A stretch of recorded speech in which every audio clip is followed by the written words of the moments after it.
Hello, আসসালামু আলাইকুম guys, কেমন আছেন সবাই? তো আশা করি সবাই ভালো আছেন, আপনাদের দোয়া আমিও ভালো আছি। তো আজকে আমি ডাউলের ভর্তা বানাবো।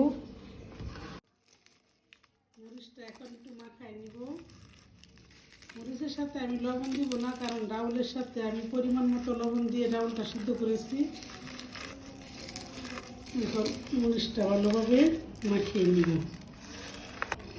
মরিচের সাথে পেঁয়াজটাও মাখিয়ে নিব।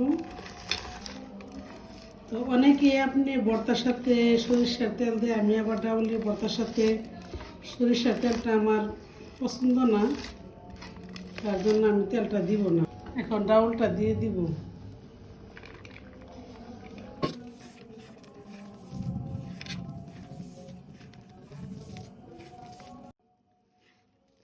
আমার মতো এভাবে কে কে ডাউলের ভর্তা বানান আমাকে কমেন্ট বক্সে জানাবেন। ভালো লাগলে লাইক কমেন্ট শেয়ার করবেন। তো ডাউলের ভর্তা বানানো হয়ে গেছে।